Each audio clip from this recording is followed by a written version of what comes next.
So these are local Tamaki Ecological District plants, all natives, all designed to be growing here. So the idea is we want to turn this place back into the forest it should be. So urban or central, there is nothing really of native, and what's left is so small that most of the species that should be in a forest aren't there.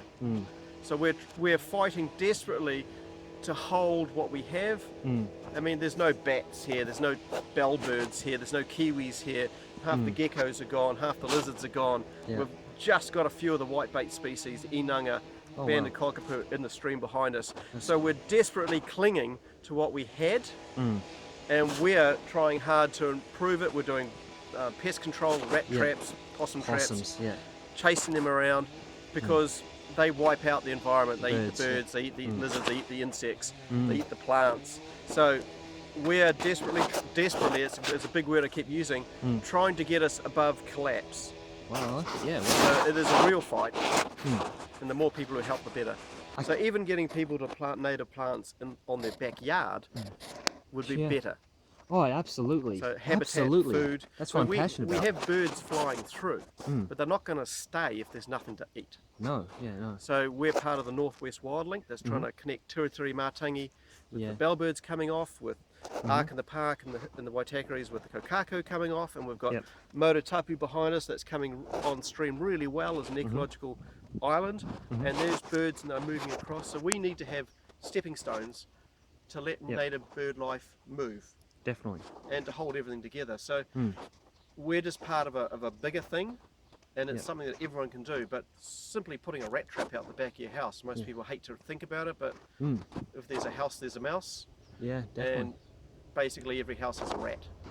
Yeah, so, and I guess Gareth Morgan might say every house or every other house has a bad cat, but I won't go there. But no, it's a different debate. I personally don't think cats are actually that big of an issue, because most of them get fed pet food and they're not. Your average domestic cat will roam up to 3 k's a night. They'll eat mice probably before. I guess they will eat birds. It depends. Tawharanui, they've caught domestic cats off the fence that are kilometres away from home. Oh, wow. On the terns and the coastal birds that are nesting on the sand dunes, they've taken cats 3 k's away from their home areas. Oh my goodness. These are domestic cats with a collar. What? So 3 k's? Some cats may lie around being fat and happy, other cats are hunters. Oh, okay, and it's not just the birds, they love hunting things like wetters and lizards, geckos, so they take a disproportionate amount of those things out for fun. They don't have to, but they do it. So then you get the birds on top of that. So cats are an issue that we need to debate, because sometimes it's going to be New Zealand wildlife or our pets. Yeah. And you've got to make a bit of a choice. If the cat's not trained or contained, then it's wild. I mean, yeah, of course, you can have good domesticated cats, but if they're out hunting and you don't know what they're doing, then If you were living in Melbourne, your cat would have to be contained in a fenced property or kept inside, because in Australia all their little marsupials are gone, and the only way they're going to keep the rest left is the cats are the killers. Gotcha. In the New Zealand bush, the cat is the main predator. It is the biggest predator. Wow. Size-wise. Well, there's the wildcat, bobcats and things too, of course. But the trouble is, even here in Estelle, there are wild cats. Yeah.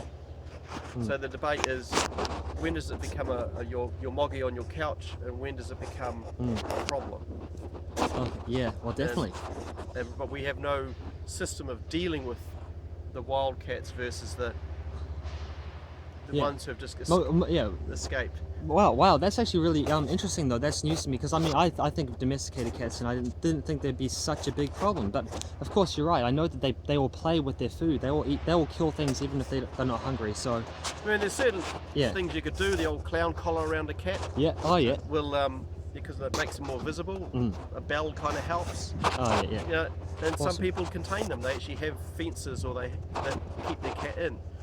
I mean, I had a cat. We don't have a cat anymore, and we probably won't be getting one. But we are the largest cat-owning population in the planet. Wow. So There you go.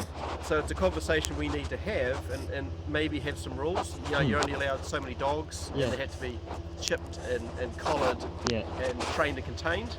Well, there you go. So if we something we apply can the do. same rules to cats, it'd be a world of difference. Yeah. Well, thank you very much for that. Really informative. Volunteers are always welcome here at the Kaipatiki project, Monday and Thursday mornings, 9 to 12. And also we have a smaller nursery at Hobsonville Point Wednesday morning. Awesome. So we're always looking for people who want to help.